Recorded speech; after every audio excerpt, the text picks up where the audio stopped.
My name is Nathan Clyde, and I have my sister here as my partner about expressing our different opinions about COVID-19.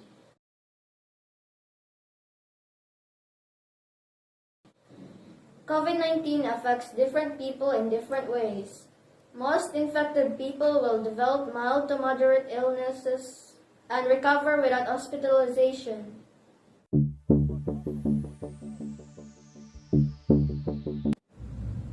Coronavirus disease is an infectious disease caused by a newly discovered coronavirus. Most people infected with a COVID-19 virus will experience mild-moderate respiratory illness and recover without requiring special treatment.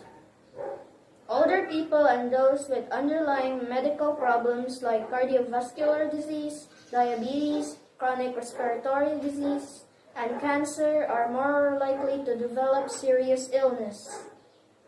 Many health experts believe that the new strain of coronavirus likely originated in bats or pangolins. The first transmission to humans was in Wuhan, China. Since then, the virus has most likely spread through person-to-person contact. So what about you, sister? What can you say about these?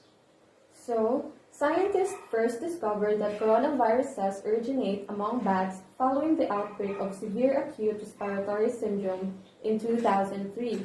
At first, health officials believed palm civets, a mongoose-like species commonly eaten in parts of China, were responsible, as they were widely sold at markets connected to the SARS outbreak and tested positive for the virus. But civets spread elsewhere in Guangdong had no antibodies for the virus, indicating that the market animals were only an intermediary, highly infectious host.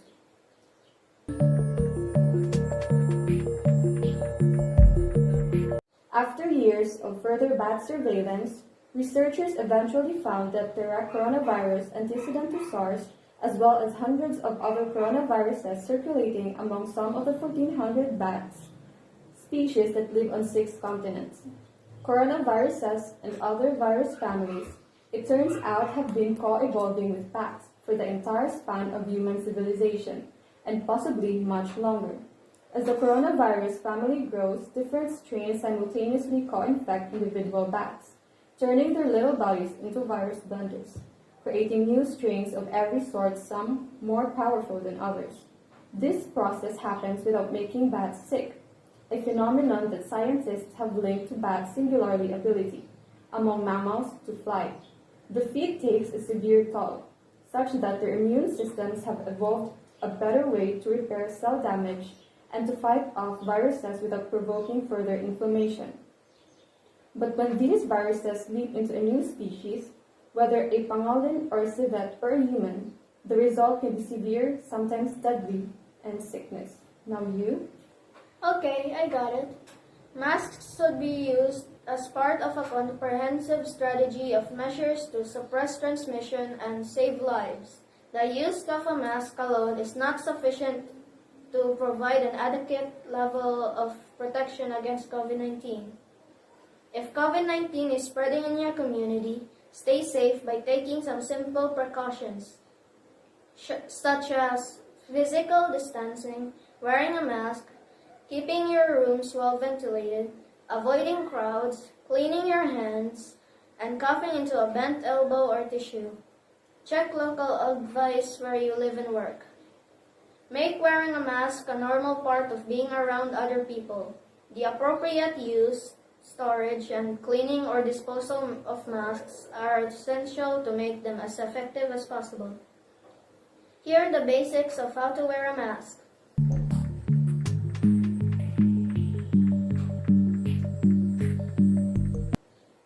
If you have the stated symptoms of COVID-19, better see your doctor. Talk with your doctor right away if you think you have COVID-19 or you notice symptoms. Your doctor will advise you on whether you should stay home and monitor your symptoms, set up a telehealth visit, come into the doctor's office to be evaluated, go to the hospital for more urgent care. Now it's your time to talk, sister. Okay, so regarding vaccines, vaccines save millions of lives each year. Vaccines work by training and preparing the body's natural defenses, the immune system, to recognize and fight off the viruses and bacteria they target. After vaccination, if the body is later exposed to those disease-causing germs, the body is immediately ready to destroy them, preventing illness. There are several safe and effective vaccines that prevent people from getting seriously ill or dying from COVID-19. This is one part of managing COVID-19. In addition, the main preventive measures of staying at least 1 meter away from others, covering a cough or sneeze in your elbow, frequently cleaning your hands, wearing a mask, and avoiding poorly ventilated rooms or opening a window. As of April 8, 2021, WHO has evaluated that the following vaccines against COVID-19 have met the necessary criteria for safety and efficacy. That's it all. Thank you for watching.